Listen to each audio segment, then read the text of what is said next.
Olá, começamos agora mais um Frente a Frente. Nossa entrevistada hoje é a bibliotecária Mira Dantas, coordenadora do Sistema Estadual de Bibliotecas Públicas aqui em Alagoas. E vamos falar inicialmente sobre a seleção de algumas bibliotecas municipais aqui em Alagoas, que foram contempladas pelo programa Conecta Biblioteca. Dentre dezenas de bibliotecas selecionadas em todo o país, né, que se inscreveram praticamente, e essas bibliotecas municipais foram selecionadas. O que significa isso na prática, a gente vai saber agora com a Mira Dantas. Pois bem, eu agradeço inicialmente por sua presença aqui, mais uma vez, e o que significa na prática essas bibliotecas municipais de Campo Alegre, Quebrangulo, Coruripe, Santana do Ipanema e Lagoa da Canoa estarem entre essas dezenas de bibliotecas públicas de todo o Brasil selecionadas pelo programa Conecta Biblioteca. Então, é um momento importante e ímpar, né, no município de cada uma delas. Fazer parte do programa Conecta Biblioteca, que é um programa de rede nacional, né? Na verdade, estamos aí na segunda onda do programa, já tivemos a primeira onda no ano de 2017, onde conseguimos 4 vagas para Alagoas, né? E participaram delas os municípios de São Miguel dos Campos, Dois Riachos, Branquinha, né? E também o município de Teotônio Vilela, né? E esse ano abriu-se mais 4 vagas, né? Tivemos 6 municípios inscritos e conseguimos encaixar 5 municípios no programa, né? Isso é de grande felicidade para o sistema e para cada município contemplado, onde o programa tem como grande objetivo capacitar esses profissionais de bibliotecas, em que alguns também já são bibliotecários formados, graduados, né?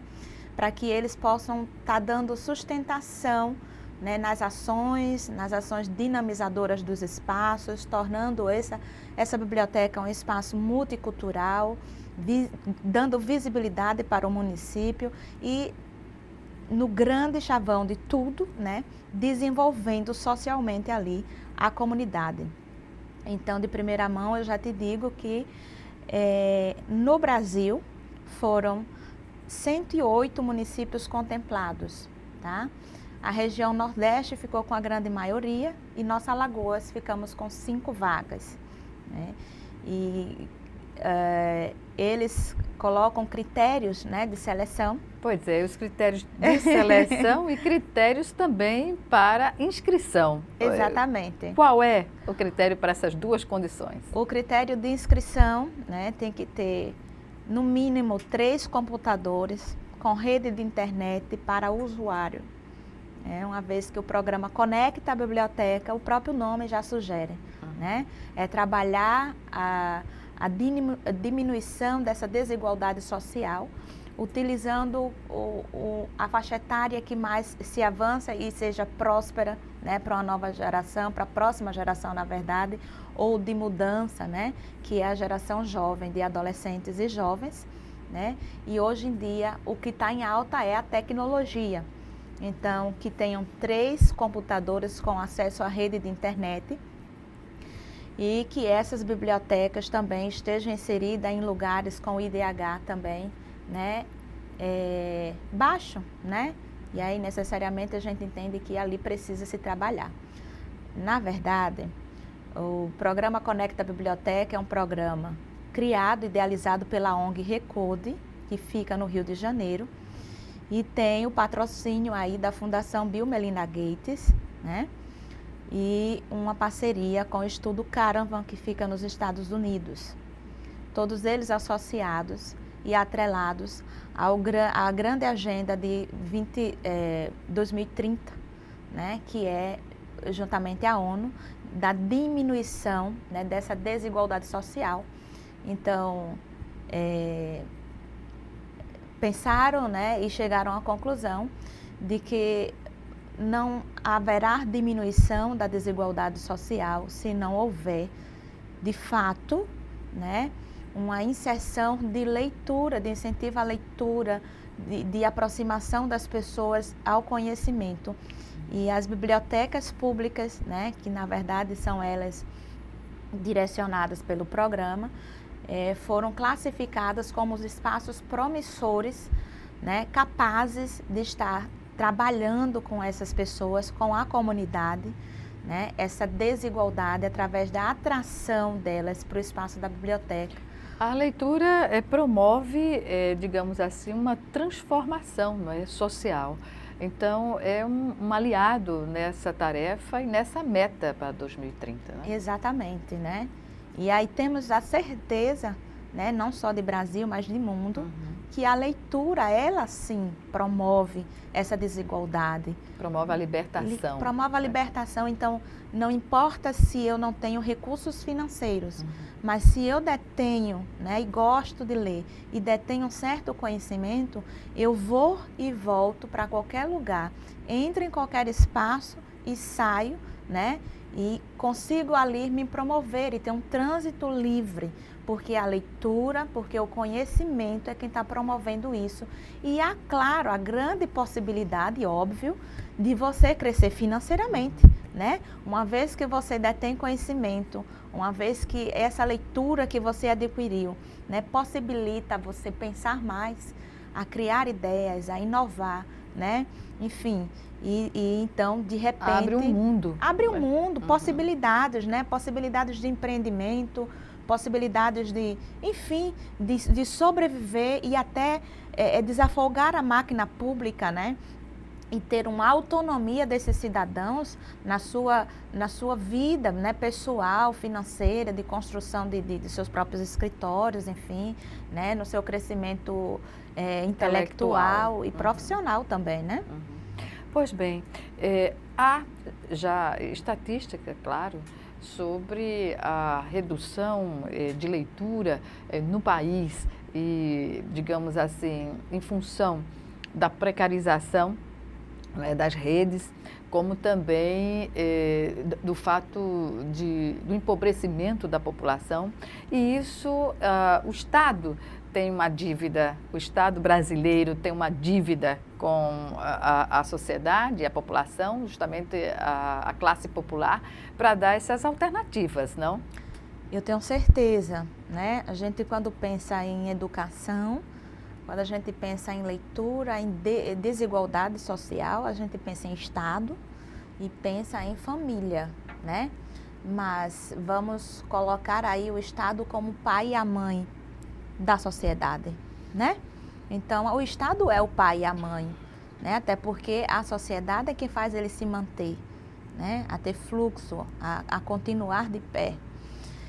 Então, realmente o que se vê hoje, atualmente, é um grande número de pessoas analfabetas, né? E não são analfabetos que não sabem nem ler o seu próprio nome. São analfabetos que passam aí e muitas vezes estão até em faculdades, né? E não sabem interpretar textos e não sabem escrever as palavras corretamente. Não sabe, né? a diferença de um verbo no infinitivo. É um analfabeto funcional. Então, o que a gente vê hoje, Gorete? São as escolas sendo obrigadas, né, a aprovar o aluno, independente do conhecimento que ele tenha adquirido. Né? Isso é um crime, né? Que vai ter uma repercussão a médio e a longo prazo. Com certeza. Né? Então, não, a gente não pode reprovar o aluno porque ele já está com a idade X, né? E isso é promover bullying, preconceito. Não existe Interessante. isso. Na época nossa, o aluno poderia ser reprovado quantas vezes ele não mostrasse a capacidade do aprendizado. Exatamente, né? E eu lembro, porque, claro, né? Eu fazia de tudo para não ser reprovada. E quando eu tirava uma nota abaixo de 8, eu ficava super infeliz. E fazia de tudo para recuperar, né? Hoje não, hoje essa... Então, qual o esforço que o aluno vai ter Não, eu vou fazer do qualquer jeito, porque eu não vou ficar mesmo nessa série, vou passando, e aí termina-se, né, tendo formações, né, defeituosas, Isso, personalidades, exatamente. cidadãos que, na verdade, não serão cidadãos. Vão se enrolar e enrolar a vida, né? Mas e nessa observação, Mira, há uma preocupação em relação não só ao ensino fundamental, mas essa contradição, ela se efetiva também no ensino superior, né? Com certeza, com certeza.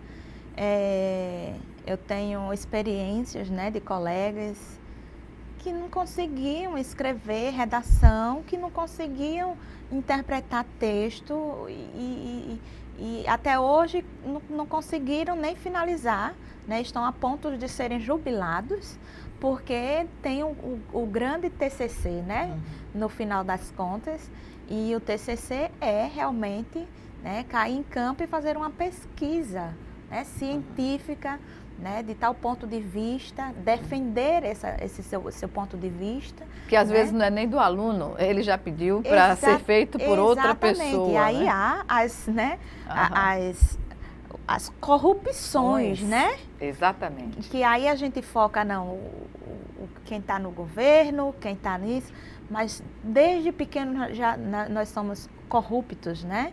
Então começa da faculdade, já começa do ensino fundamental, do ensino médio. Tô nem aí, eu vou pescar a prova na do cola, colega. Né? Passando Exatamente. Na cola, achando que isso é algo momentâneo, mas é o que vai regular a vida e que vai ser a promotora do insucesso, não é? Lá na frente. Exatamente. Porque se eu não tenho interesse, se eu não adquiro o conhecimento, quanto mais o tempo passa, mais eu vou ficando preguiçoso para adquirir isso, né?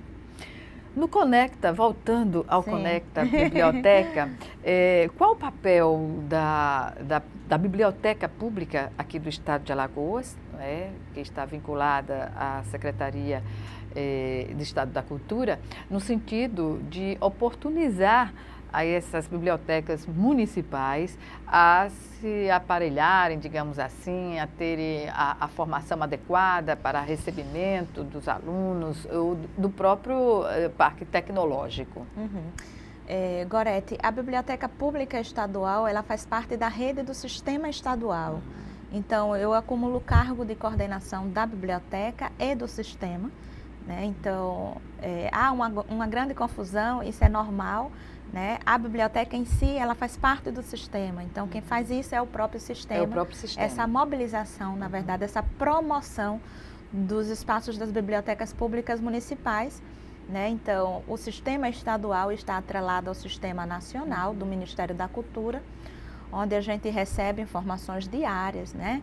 E dentre essas informações, editais e programas em que essas bibliotecas possam estar participando, e aí entra o sistema com a mobilização, né, a divulgação entre os municípios e dando aquele suporte, aquela força, vamos lá, você consegue, porque a questão é realmente, às vezes, até de convencimento, você pode. Mas o meu município tem isso, tem aquilo, a minha biblioteca não tem isso, não tem aquilo, não vai dar certo. Qual é a realidade das bibliotecas públicas municipais aqui em Alagoas? Todos os municípios têm bibliotecas ou não têm? E as que têm, que condições elas estão? Olha, todos os municípios têm biblioteca, né? Há municípios que têm até mais de uma biblioteca. A exemplo de Arapiraca, né, que tem aí as Arapiraquinhas, né, mais ou menos 8 bibliotecas públicas municipais, é um exemplo para os demais municípios. Temos aí Coruripe, né, que é o contemplado dessa segunda onda do Conecta Biblioteca, que tem uma municipal, mas o governo local está reestruturando o espaço para montar mais uma outra municipal, né, em Pindorama. Né? Isso é muito importante. E temos outros municípios aí com mais de uma biblioteca, sim. Né? Acervo. O acervo dessas bibliotecas, atualizado, na maioria, né, são bem precários, até porque é uma cultura ruim, né, de se pensar que biblioteca não precisa ter orçamento. E aí acontece de não Que ter vão defasando, o acervo vai defasando. que não ter uma compra, né, de acervo, de Sistemática. atualização desse acervo. Compra sistemática. Exatamente. Né? E aí pensa-se dessa forma, biblioteca bonita, grande é quando tem muitos livros. Na verdade não é, né? Então a biblioteca pode ter 100 mil títulos bibliográficos, mas vamos olhar direitinho, esses livros estão atualizados? Se eles estiverem desatualizados, não valem de nada, né? Diversidade também. Exatamente, diversidade. Então, por exemplo, temos algumas áreas do conhecimento que elas se desatualizam e precisam ser retiradas, precisam ser recolocadas e esse manejo tem que acontecer. Né? De uma forma organizada, né? De uma forma organizada, claro. Então, aproveito o momento e parabenizo aí o município de Coruripe, que abriram um edital, né, para a compra de livros, né?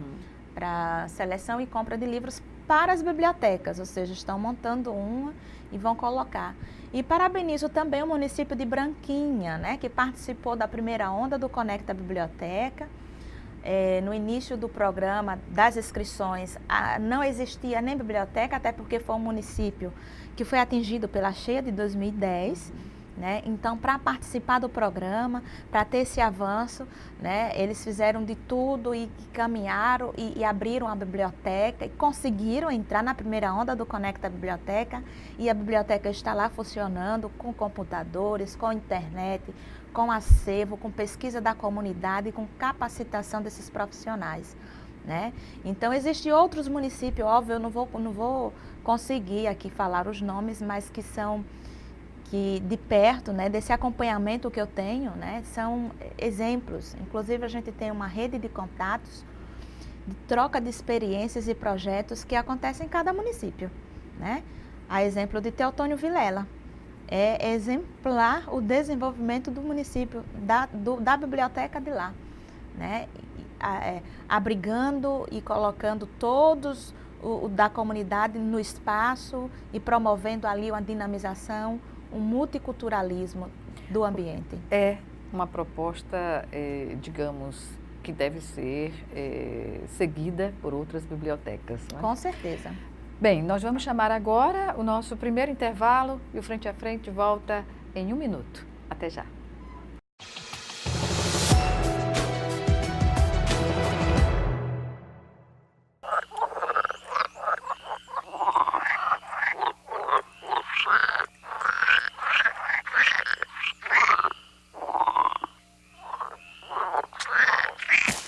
Conheça nossos projetos e filie-se.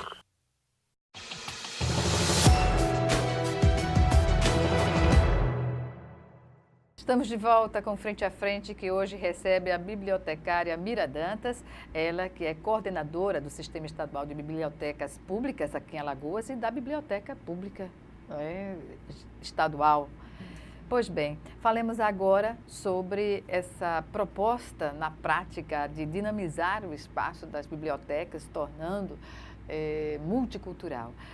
Aqui em Maceió, a Biblioteca Pública Estadual, qual é o perfil do visitante da biblioteca? Como o próprio nome sugere, né, biblioteca pública, né? Então, ela recebe todo tipo de usuário, a gente recebe desde o doutor Gorete, né, ao aluno de mestrado, ao aluno de faculdade, ensino fundamental, médio, mas a gente recebe também muitos moradores de rua, né? Curiosamente. Exatamente. Eles vão à biblioteca, né? A maioria para acesso à internet e usar o telecentro.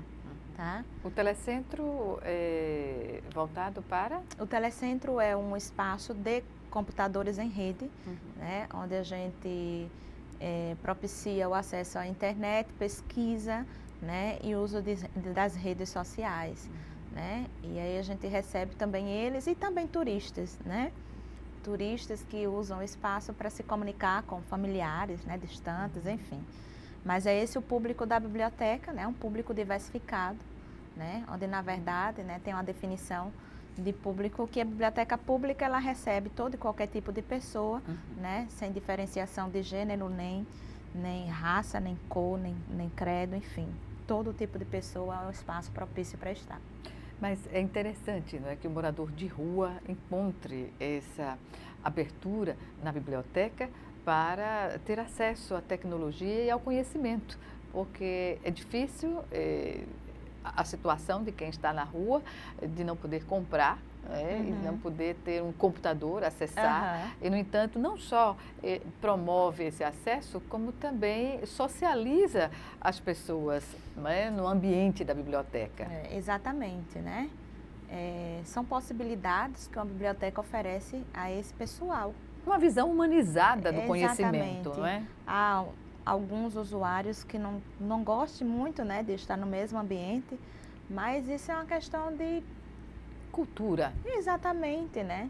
Por exemplo, Gorete, eu visitei a biblioteca, né, que foi montada, a Biblioteca de São Paulo, que foi montada no antigo complexo prisional Carandiru, né, que naquele espaço, depois de todo aquele desastre, montou-se uma biblioteca enorme, linda, né, ampla, e lá eles recebem muitos moradores de rua, muitos, né? Inclusive eles estão aí para serem selecionados para ganhar um dos grandes prêmios, né, como bibliotecas do Brasil. A Carandiru, eles recebem moradores de rua e teve, eu não lembro exatamente o ano, em que um dos moradores de rua que ali frequentavam a biblioteca, que passou num concurso público, né? É uma resposta à sociedade, exatamente, à exclusão. À exclusão, exatamente. E aqui na nossa biblioteca a gente recebe muitos moradores de rua.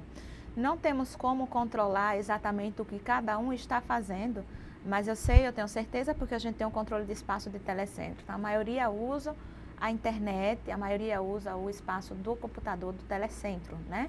Mas eu creio que alguns outros também, além do espaço da internet, possam adentrar aí as salas, né, de acervos literários, enfim. E de repente receber essa inspiração, em que espaço estou e o que é que esse espaço, além da internet, pode me possibilitar, né? Concretamente, exatamente, né? Uma mudança de vida, de paradigmas. Com certeza. Quanto à programação da Biblioteca Pública do Estado aqui, como ela está ofertando à sociedade uma múltipla atração, digamos assim? Então, a gente tem um calendário cultural, né? Esse calendário cultural, ele é permanente na biblioteca, onde tem como objetivo dinamizar o espaço e atrair novos usuários e até assegurar os assíduos, né? Dentro desse calendário nós temos um bibliotour, que é justamente uma visita, né, guiada pela biblioteca. Não sei se você já foi lá, mas é um prédio, né, histórico, enorme, com 54 cômodos, onde a biblioteca se adequa, na verdade. Né? Então não é fácil você chegar nela e sair a primeira vez como se tivesse vindo várias vezes. Não, você se perde porque se torna um labirinto. Tá? Então, nessa primeira etapa do Bibliotour, você começa a conhecer os espaços, começa a conhecer de como está organizado cada acervo, onde encontrar cada área do conhecimento, né? E ainda recebe uma carga de conhecimento a respeito do prédio, da sua própria construção, das paredes, né? Do que foi utilizado para aquelas paredes, da briga dos barões, né? Quem ali se hospedou, que foi Dom Pedro II, ou seja, o próprio prédio em si, né? Com as suas próprias paredes, né? Lindas e maravilhosas, já conta a história, né? Aí do início do nosso estado de Alagoas, né? A vinda do Dom Pedro, a briga dos barões, né? Aquela estrutura toda, como que se mantém uma estrutura de um prédio de 3 andares, sem ferro, sem cimento, né? Com madeiras de lei, que até hoje permanecem nas suas originalidades. Sim, né? Porque o prédio passou por uma reforma, mas uma restauração. Exatamente, exatamente, para se manter, né, como de fato ele é um prédio tombado pelo IPHAN. Pelo IPHAN, exatamente. Então não tem como, né, modificar, não. né? Só realmente restaurar e alguns espaços que não tem como, só fazer uma complementação. E aí as pessoas chegam, são guiadas por esses espaços, recebem essas informações, esses conhecimentos, e aí a gente oferece uma atração cultural, né? Que depende muito da faixa etária do público, por isso que é necessário um agendamento prévio. Sobre o agendamento, há um contato telefônico que a gente disponibiliza aí para vocês, telespectadores, anotarem sempre que for necessário. Alunos têm sido a base da primeira infância ou do ensino fundamental a fazer essas visitas programadas? Sim, com certeza. O nosso maior público, né, os nossos grupos são, na maioria, de escolas públicas e escolas privadas, né? Recebemos muita faixa etária aí da primeira infância, ensino fundamental, mas também recebemos grupos de cursos técnicos, SENAC, SENAI, né, dos institutos federais, né? E recebemos também grupos de turistas, tá? Eles são mais, em tempos, né, mais espaçosos, mas recebemos. Tá? Então, é só ligar para o número 3315-7877. Você vai fazer seu agendamento, é rápido, tá? Liga, a recepção atende, você diz o que é que você quer e aí ele faz o seu agendamento, né, de visita, tá? Vai ser feito algumas perguntas, mas são perguntas básicas, né, e importantes para que a gente realmente direcione uma atração, né, após o Bibliotour, que vai ser um cordel e prosa ou um recital de poesias de livros de escritores alagoanos, uma vez que estamos no nosso estado de Alagoas, temos um acervo de escritores, então priorizamos esses alagoanos para que nós, alagoanos, possamos conhecê-los, né? A nossa história, né? Principalmente os alunos aí, né, de 10, 11, 12 anos, 13, né, que o que é que eles sabem? Será que eles sabem que em Alagoas existem muitos escritores? Será que eles sabem que os nossos escritores não escrevem somente poesia? Né? Então, temos um grande acervo lá de escritores alagoanos de toda a área do conhecimento. Toda, né? Todo estilo literário. Exatamente. Classificando aí como bibliotecária do 0 ao 900. Então, toda a área do conhecimento está inserida ali. E aí a gente coloca, claro, livros, né, de poetas alagoanos para que eles possam, né, apreciar e recitar, né, e conhecer. E de repente até serem cativados, aí então eu posso ser um escritor, né? É essa estiga que a biblioteca pública dá, além do incentivo à leitura, que eles possam também produzir conhecimento. Serem protagonistas, né, desse Exatamente. conhecimento. Além da literatura, o acervo da biblioteca hoje, como a senhora classificaria? É um acervo diversificado, né? Tecnicamente, é um dos maiores acervos do Estado e um dos mais diversificados, sim, né? Ainda precisa muita atualização, é óbvio, mas também nós retemos muito conhecimento, muita área do conhecimento em que não se encontra em outros locais. Por exemplo? Né?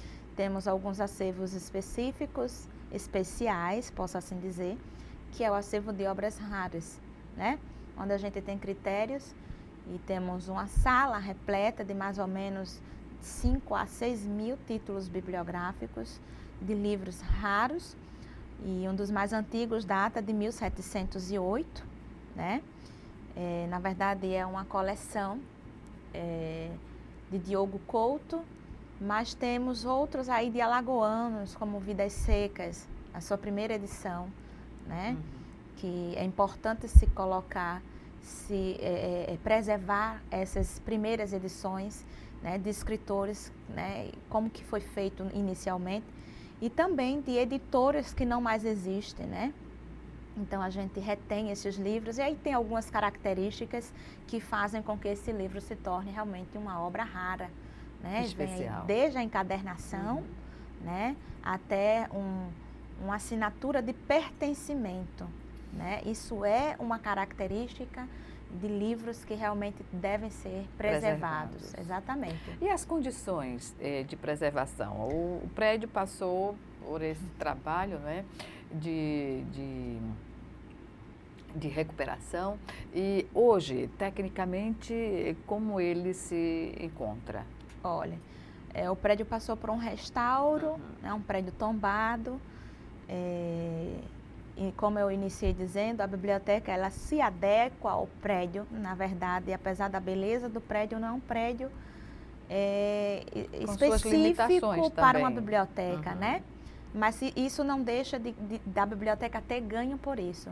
Mas a gente se localiza num espaço que é no centro de Maceió, é uma boa localização, mas em consequência disso a gente está próximo ao mar, né? Que tem aí toda a maresia, e também estamos aí com um fluxo muito grande de carros passando por perto da biblioteca, onde há muita poeira. Como o espaço ele é aberto, né? Ele não é fechado com a climatização que a gente possa estar controlando, né? Então a gente sofre muito, né, com a questão de poeira, a questão de temperatura mesmo também. Ambiente, né? Ambientalmente, exatamente, né? Então a gente não consegue ter esse controle de temperatura de ambiente, nem essa questão de controlar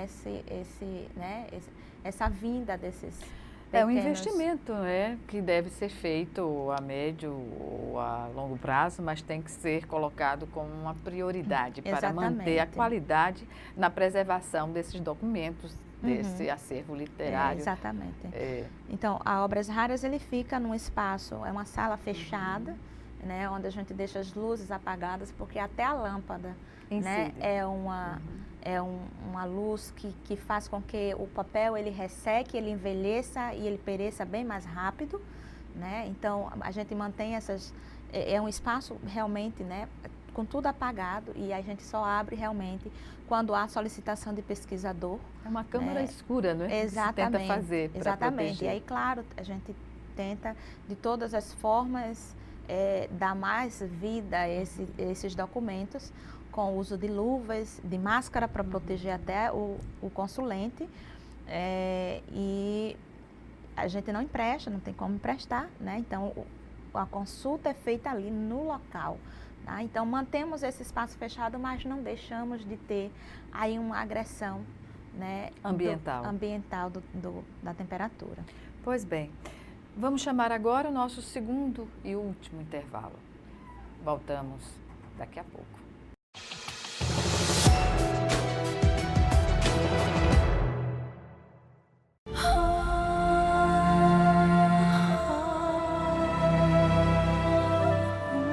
O que é urgente para você?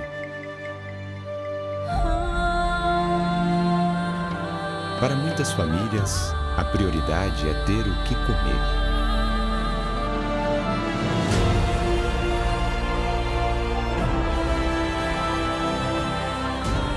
Muito triste aqui, sem água. Porque eu não estou comendo quase, eu como bem pouco. Já estava sem nada, né, praticamente, quase no final do mês, aí vai acabando tudo. Fico muito feliz, né, que nós recebemos essa cesta e vamos se alimentar com ela.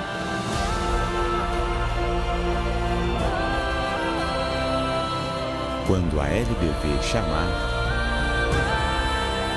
diga sim.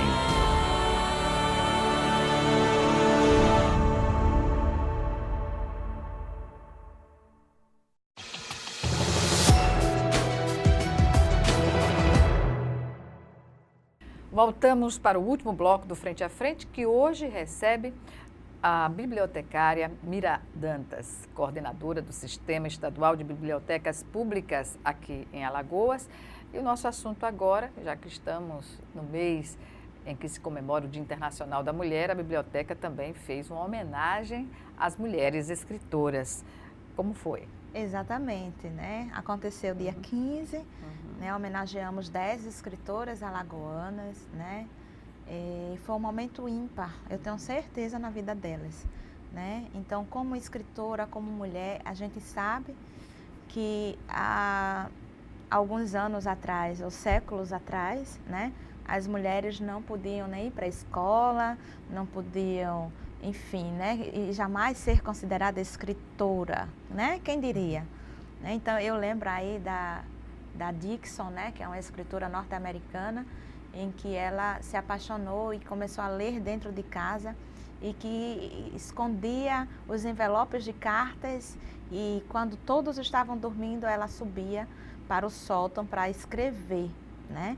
E ela tem um livro muito interessante que trata disso, né? Então, historicamente, é uma luta, né, das mulheres. Não se comemora, é bom ganhar flores, bombons, enfim, mas foi uma luta em que nós, né, estamos ganhando, porque há muita coisa ainda a se conquistar.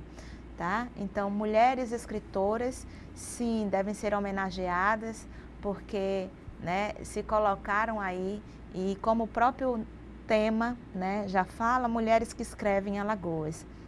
Então, são mulheres alagoanas e que a partir dos seus livros, né, ou das suas poesias, elas desenham Alagoas, sim, por mais que não trate até na escrita o nome Alagoas, mas referencia, de certa forma, o modo de vida aqui no nosso estado, né? Então, outras que realmente tratam de histórias, né, da nossa própria Alagoas. Então, mulheres que escrevem Alagoas foram, sim, homenageadas no espaço da Biblioteca Pública, né, que, óbvio, teria que ser ali, né, um espaço promissor para elas. Pois bem. Voltando às atividades da biblioteca no dia a dia, né, que não sofrem descontinuidade, está aí uma ação de contadores de histórias da carochinha. O que significa resgatar algo que tem tanta tradição, digamos, do imaginário infantil, né, para as crianças em pleno século XXI? Qual é a reação das crianças? É fantástico, não é? Inclusive, Gorete, dia 20 agora de março foi o dia, né, internacional do contador de história. Então, se colocaram, né, esse dia para se comemorar em 1991 na Suécia, mas que é uma cultura milenar, né? Desde Jesus contando, né, as parábolas, enfim, foi necessário antes de se criar a própria grafia, né, que é a guarda da memória, se guardar na cabeça as histórias. Então, as histórias elas foram guardadas primeiramente na memória das cabeças, né, e passado de geração em geração. E hoje em dia a gente usa essa técnica do contar história para atrair as crianças, ensiná-las e cativá-las à leitura. Na biblioteca pública, né, não tem como não deixar de ter contação de história. Então, como se dá? Vocês esperam inscrição de escolas? Como é? Exatamente. Então, como eu falei, a gente espera que eles liguem, agendem, né? E no agendamento, a gente oferece o Bibliotour, que mais uma vez 3315-7877.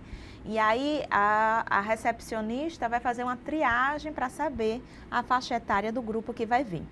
Então, se for crianças, a gente vai oferecer a contação de história. E a gente tenta direcionar para o dia de sexta, mas caso não dê certo ou não possam no dia de sexta, a gente não vai deixar de contar a história, tá? Então, se forem crianças, a gente conta a história, né? No momento lúdico, temos pessoas capacitadas para estar contando história, além de parceiros, né? Parceiros da Cira Cioli. Os parceiros são Damiana, né, da CIA Literando, temos a Fátima Maia, escritora e também, né, contadora de história. Temos tantos contadores de história que felicidade, né? A criança que tem temos muitos contadores de história. A uma contadora ou um contador de histórias. Exatamente. Né? Então, ludicamente, é um incentivo para que elas, né, adentrem as histórias, vivam aquele momento e tenham curiosidade de saber o que está escrito ali, que ela conta de uma forma tão legal. Eu quero saber também. Né? Então, essa é uma forma de incentivo. Na verdade, todos os outros projetos e ações fazem esse incentivo à leitura. Por exemplo, o Papo de Mestre. O Papo de Mestre, né? O Papo de Mestre já aguça aí uma idade mais avançada, né? Pode ser adolescentes, mas mais jovem, adulto, né? Onde a gente... a cada 2 meses, né? Por exemplo, agora no mês de abril, tivemos uma no mês de março, né? Que foi sobre mulheres e o mercado de trabalho, muito interessante, muito boa e propícia para o mês da mulher, né? Mas vamos ter agora no mês de abril, no dia 20, às 14 horas, uma sobre a literatura de cordel, né? e quem vai estar à frente desse papo, norteando esse papo, será as pessoas, os cordelistas que compõem a Academia Alagoana da Literatura de Cordel aqui do estado de Alagoas. O que caracteriza esse projeto Papo de Mestre? Como unir plateia e quem vai fazer uma palestra, uma mesa redonda? Qual é o modelo da apresentação? Então, inicialmente, o Papo de Mestre, desde 2016, ela tinha um modelo de estar colocando à mesa 2 tipos de conhecimento, né? O popular e o erudito, tá? Então, a gente colocava o mestre da cultura popular e um mestre científico lá para estar falando sobre determinado assunto, né? Acontece que em algumas temáticas a gente não consegue encontrar nenhum mestre que possa estar realmente afinco e defendendo aquele tema. Então, hoje acontece por exemplo, a literatura de cordel tem o mestre da cultura popular, né? Mas existem algumas outras temáticas que não tem o mestre da cultura popular, onde se defende-se e norteia e se coloca conhecimentos, né? Em que liga a plateia com o palestrante através da oralidade. A importância de sentar e ouvir o outro, né? Que hoje em dia está muito mais difícil. Então, as pessoas estão mudas, na verdade, não é? Estão focadas num celular, numa rede social. Exatamente. Muitas vezes não é exatamente digamos assim, um aplicativo cultural, não é? É algo que está relacionado a amenidades, digamos assim. Exatamente. Então, ele tem o objetivo do respeito, de ouvir, da escuta, né? E da oralidade, né? Além de estar recebendo ali muitos conhecimentos. Então, a depender do tema, a gente tem muitas pessoas aí super capacitadas, né? Temos outras coisas também, Gorete, né? Temos o Papo de Mestre, como a gente acabou de falar, mas realizamos também 2 vezes na semana a Hora do Xadrez, né? E a Hora do Xadrez nada mais é do que aula de xadrez, né? Onde faz com que a gente recebe todo tipo, de toda a faixa etária, de 6 aninhos de idade ao idoso, enfim, que queira participar. Nós temos um voluntário, que é o professor Marcos Antônio, né? Que veio morar aqui em Alagoas e foi lá e se ofereceu e eu recebi aí com bom grado, né? E está voluntariamente, dando aí essas aulas de xadrez. E o xadrez é tão importante, né? Concentração, estratégia, pensamento, né? lógico, tudo isso. E aí a gente dá dia de terça e dia de quinta-feira a partir das 2 da tarde, essas aulas de xadrez, e temos peças de xadrez dentro da biblioteca para quem queira ir fora esse tempo, né? Jogar com o parceiro, passar um tempo. Bem, estamos nos 2 minutos finais da nossa entrevista, não podia deixar de falar sobre o aniversário da biblioteca, que acontece no mês de junho, não é isso? Exatamente. E há uma preparação toda especial para essa comemoração, não é? Claro, com certeza. A gente comemora sim o aniversário da biblioteca, né? E esse ano vamos comemorar em julho, porque é ano de Copa do Mundo, né?